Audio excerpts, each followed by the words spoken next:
Everyone, ये होने वाला है हमारा डे 30 और जो लास्ट डे होने वाला है 30 डेज चैलेंज का।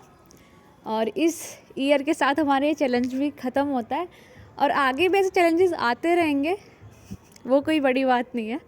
ठीक है, मैं बहुत ज़्यादा मतलब बिज़ी डे था, काम बहुत सारे थे, मतलब उतने सारे जो मैंने नहीं करे थे पहले, और काम थे। सुबह भी मुझे काम करना पड़ा, अभी शाम को भी मैं करके ये वीडियो रिकॉर्ड कर रही हूँ। ठीक है, तो बहुत सारी चीज़ें होती हैं और उस टाइम मन करता है कि गुस्सा करें, करता है ना, गुस्सा करें ये वो।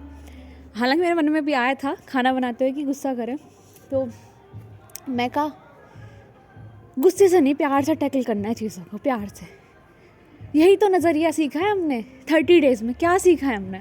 यही तो सीखा है कि देखो चैलेंजेस सबके साथ हैं, बस उनको देखने का नज़रिया बदलना है हमें। अगर हम हंसी खुश मिजाज तरीके से उन चीज़ों को लेंगे तो हमें ना वो खुशी चीज़ें लगेंगी, और जब हम दुखी की तरह लेंगे ना तो हमें बर्डन लगेगा। ठीक है, और आपने क्या सीखा इस 30 डे चैलेंज से, मुझे ये बताना। मैं सच बताऊँ आपको, मैं जब ये वीडियो रिकॉर्ड करती गई मेरे अंदर एक अलग ही एनर्जी फ्लो होती गई। मैं हालांकि मैं वीडियो रिकॉर्ड कर रही हूँ, लेकिन कहते हैं जो शब्द हम बोलते हैं वैसे हम बनते जाते हैं। ठीक है, तो मैं वही पॉजिटिव इंसान बनती गई, और ज़्यादा पॉजिटिव, और ज़्यादा अच्छा सोचना। कोई नेगेटिव आ रहा है तो उसको कि चल भाई मैं डस्टबिन में डाल इस थॉट को, है ना, नहीं सोचेंगे। इतनी सारी चीज़ें ये दिसंबर के मंथ में मुझे सीखने को मिली, और इस चैलेंज को करते करते मिली मुझे देखने को। और इतना बिजी इस मंथ रहा था दिसंबर, बहुत ज़्यादा, बिकॉज़ ये यूट्यूब की वजह से पढ़ाई भी और ट्यूशन भी, इसका भी एक मिरेकल हुआ था ट्यूशन का भी, कि मतलब मैं उन चीज़ों के लिए ग्रेटफुल हूँ। अगर आज मैं ये वीडियो मैं जो बोलना चाहती हूँ कि बी ग्रेटफुल। जो चीज़ें आपके पास उनके लिए शुक्रगुजार होइए, और जो चीज़ें आने वाली, जो चीज़ें आप चाहते हैं उनके लिए भी आज से थैंक यू बोलना स्टार्ट कीजिए। आज ध्यान दीजिए कौन कौन सी अच्छी चीज़ें आपके साथ हुई। ठीक है, और अच्छी बात मेरे साथ ये है कि मेरे पास हर दिन का एक रिकॉर्ड रहता है कि मेरे साथ आज अच्छा क्या हुआ था। तो मेरे पास पूरे साल का रिकॉर्ड है कि क्या अच्छा हुआ था, तो रात को मुझे बैठ के वो देखना है, क्योंकि 31 दिसंबर मेरा यही रहता है कि क्या अच्छा हुआ था पूरे साल, ये मुझे देखना है।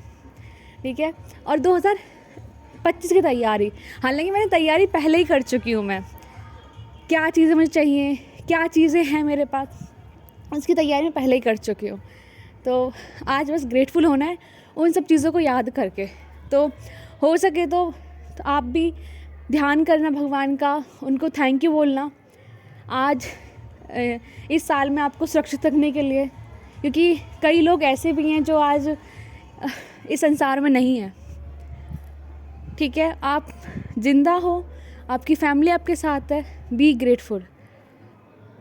आप स्वस्थ हो, सच में यार, अभी हमें सांस आ रही है ना, वो भी एक कमाल की बात है, उसके लिए भी थैंकफुल हो। लोग कहते हैं कि भगवान नहीं है, कुछ भी नहीं है, अंधविश्वास है। देखो, विश्वास अंधविश्वास दोनों में ज़्यादा डिफरेंस होता है। ठीक है, विश्वास कब को अंधविश्वास बन जाए उसका हमें ध्यान रखना होता है। ठीक है, तो विश्वास वही है कि कुछ भी हो जाए ना, कि नहीं वो संभाल लेंगे। अंधविश्वास ये है कि उनके भरोसे ही बैठे रहना, बस अपना कुछ काम ना करना, उनके भरोसे ही रहना। मेरे लिए यही है अंधविश्वास। और अगर मैं बोलूँ ट्यूशन की बात है, तो इस मंथ में मुझे ट्यूशन की पहली फ़ीस भी मिली थी, और मैं उस टाइम ऐसे कि अरे मुझे पहली फ़ीस मिली है, मतलब पहले पैसे मिले हैं मुझे बहुत खुशी हुई। ऐसा लग रहा था उस टाइम कि बताओ क्या क्या ख़रीदना है, बताओ, अरे क्या क्या ख़रीदना है। इस तरीके से मेरा एटीट्यूड था उस टाइम पे। तो मैंने कहा जिस दिन अपनी जॉब की सैलरी आएगी यार, है ना, तो उस दिन कैसी एनर्जी होगी। उस टाइम ये सोचेंगे पहली सैलरी में करना क्या है, क्या करना है पहली सैलरी में। अब वो पहली सैलरी तो पहले खरीदारी में ही खर्च हो जाएगी, इनको कपड़े देने हैं, दादा को कपड़े देने हैं, ऐसे वैसे। और कहते हैं ना कि जब वो चाहते हैं ना आपको पकड़ ही लेंगे, थाम ही लेंगे। कहीं मैं चाहती थी पहले कि मुझे ट्यूशन मिल जाए, लेकिन मैं चाहती थी कि मुझे बड़े बच्चों को ट्यूशन मिले। ठीक है, जो 10th क्लास में हो, 9th 10th में, लेकिन वो कहते हैं ना कि 9th-10th के बच्चे हैं तो रिस्पॉन्सिबिलिटीज़ भी ज़्यादा होती हैं। और फिर मैं सोचती थी यार यहाँ पे कौन ही देगा मुझे पैसे, किसको मैं पूछूँ, ऐसे मतलब इस तरीके से था मेरा थॉट प्रोसेस। और एक कोइंसिडेंस क्या हुआ, जब मैं एक घर में चली गई एक तो पुराने घर में, तो वहाँ पे भैया भाभी थे, उन्होंने कहा कि आप मेरे बच्चों को ट्यूशन पढ़ा देना, ऐसे ऐसे। मैंने कहा वो तो ठीक है लेकिन मैं ही क्यों। तो उन्होंने कहा कि नहीं हम सोच रहे थे 6 महीने से लेकिन हम बोल नहीं रहे थे। तो मैंने कहा बोल देते, मैं कौन सा मना करते, कुछ भी करते, ठीक है तो पूछ तो लेते मेरे से एक बार जब भी। तो वो 6 महीने सोच रहे थे और उस टाइम उन्होंने मुझे कहा, जब दिवाली के बाद में आई थी कि अब पढ़ा दो। तो मैंने कहा ठीक है मुझ पे छोड़ दो, जैसी मैं हूँ मस्त अच्छे अच्छे संस्कार में इसमें डालूँगी। और छोटा बच्चा है तो अच्छा लगता है यार बच्चों को वैसा बिल्ड करना जैसा हम चाहते हैं। उनको छोटे बच्चे समझ मतलब सीख लेते चीज़ें जल्दी। फिर उसके बाद क्या हुआ, दिसंबर में फिर और ट्यूशन्स आने लगे, ठीक है। मतलब कि जब मैं चाहती थी 10th क्लास का ट्यूशन मुझे आए, मैं चाहती थी 10th क्लास का मुझे ट्यूशन आए, तो मुझे 10th क्लास का ट्यूशन फाइनली मिल गए हैं, ठीक है। तो मतलब मज़ा है।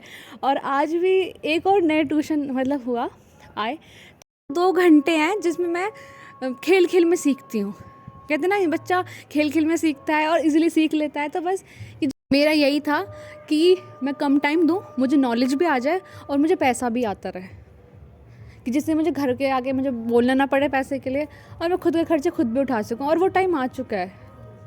थैंक यू सो मच, मैं इस चीज़ के लिए बहुत ग्रेटफुल हूँ। और मैंने बस इंटेंशन दी थी कि मुझे ऐसा चाहिए, लेकिन मैं सच्ची सोचा नहीं था कि ऐसा होगा। कहते ना कि बस मैं उसके पीछे भागी नहीं कि ज़रूर ज़रूर चाहिए ही चाहिए, ऐसे नहीं किया था। और खुद ब खुद ट्यूशन आते गए। और इन सब चीज़ों में ना एक चीज़ जो मुझे अच्छी लगी, उन्होंने पता है मेरे अंदर क्या देखा, मेरे अंदर उन्होंने संस्कार देखे थे, अंदर अच्छाई है उन्होंने वो देखी थी। उसको देखा बस कि पूछ लो दीदी से, वो पढ़ा दें तो बच्चे को पूछ लो हम तो ट्यूशन लगा ही रहे हैं, कहीं ना कहीं दे रहे हैं फीस, हम दीदी को दे देंगे। मतलब उन्होंने मेरे अंदर की अच्छाई देखी। मुझे उस दिन जब मालूम चला कि अच्छा ये देख के आप मुझे बोल रहे हो मैं ट्यूशन पढ़ाऊँ, नहीं मतलब मैं उस टाइम ऐसे हो गई थी कि सच में माँ काली, सच में ऐसे भी लोग हो सकते हैं क्या। मतलब मैंने कभी अपने अंदर की इतनी अच्छाई नहीं देखी जो दुनिया देख पा रही है। मतलब वो लोग जो मेरी फैमिली के नहीं है, तो मुझे इतना अच्छा लगा मैं उस दिन कि नहीं यार अच्छे लोग हैं और मैं अच्छी हूँ, है ना। और मुझे बरकरार रखनी है अच्छाई, मुझे अपना 100% देना है, मुझे करना है, लोगों को उम्मीदें हैं मेरे से, तो मुझे अच्छा बन के दिखाना है, वो करनी भी चीज़ें अचीव, है ना। जो हमारे सपने वो तो हम करेंगे ना। अब हर बार तो यही नहीं है, पे देखो ये मत करना कि हर बार अच्छा बनने लगे लोग। जो आपकी प्रायोरिटी है उसको रखो ऊपर, भले लोगों के बुरे बन रहे हो, कुछ टाइम का तो भूल जाएंगे।